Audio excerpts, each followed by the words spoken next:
Depuis des années, au lieu de tisser et reconstruire des référentiels communs, un minimum de consensus national fondé sur des valeurs et visions communes, nous avons opté pour le nombrilisme, l'ethnicisme, le régionalisme, l'égocentrisme, chacun cherchant à écraser l'autre, en oubliant que si ce dernier n'existait pas, il aurait été de même pour nous. La politique du pour soi est en train de détruire notre pays, au lieu de la construction d'une identité commune. Les vendredis et dimanches, nous entrons dans les mosquées et les églises pour implorer en groupe la grâce divine. Dès notre sortie des maisons de prière, l'autre devient mon concurrent. Il n'est plus mon coreligionnaire, mais mon adversaire, mon ennemi. On oublie que je viens de me joindre à lui pour demander pardon à Dieu pour nos fautes commises et solliciter sa grâce. Nous créons des associations, des sociétés privées, des mouvements politiques, des organisations sociales, etc., au service de la collectivité, dit-on. Au contraire, c'est davantage pour satisfaire notre ego économique, matériel, politique, de reconnaissance sociale, etc. Pendant ce temps, la collectivité se délite et on se pose la question où est le civisme. Notre société se caractérisait par la considération donnée à l'être humain à travers la solidarité, la disponibilité pour l'autre. Nos villes, à présent, se déshumanisent. Il y a de moins en moins de justice entre les individus, entre les populations de nos communes urbaines et celles villageoises.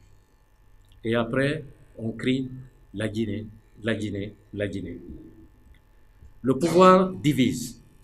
Les politiques se déchirent et entraînent avec elles la collectivité nationale quand la société civile perd son identité, sa raison d'être et devient un instrument. Chaque pays est régi par des lois.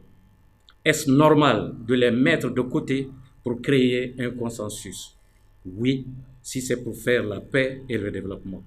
Mais faire un consensus au-dessus des lois et sans aboutir à la paix, c'est une trahison des deux acteurs, gouvernement et opposition. La Guinée et les Guinéens ont besoin de paix, de concorde, d'unité et de développement.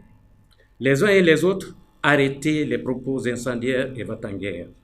Ces déclarations sont révélatrices de la volonté de ceux qui les tiennent d'aller ou non vers cette société de stabilité et de paix sans lesquelles il n'y a pas d'expression de droits et devoirs des citoyens. Protégeons-les contre eux-mêmes pour protéger notre pays. C'est le bon moment pour les religieux, les jeunes, les femmes, les sages, les bonnes volontés de parler de paix, d'agir vigoureusement en allant plus loin dans cette direction. La CENI est un organe, une institution sensible dans nos pays en voie d'apprentissage de la démocratie. Faites attention, une bonne élection n'est pas la démocratie, mais un indicateur de la qualité de la voie choisie pour l'atteindre. Il faut que les Guinéens se respectent entre eux.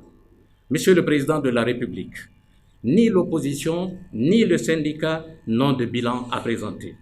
Seul vous en avez, pendant et après. Monsieur le Président, regardez, le pays bascule.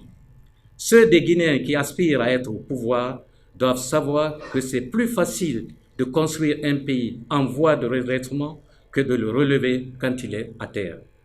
Seul le bon Dieu sait combien de temps durera ce pouvoir. Face à l'inconnu, pratiquons la sagesse publique. La mésentente retarde le progrès et la violence détruit un pays. Que le bon Dieu répande sa miséricorde sur la Guinée et les Guinéens. Amen.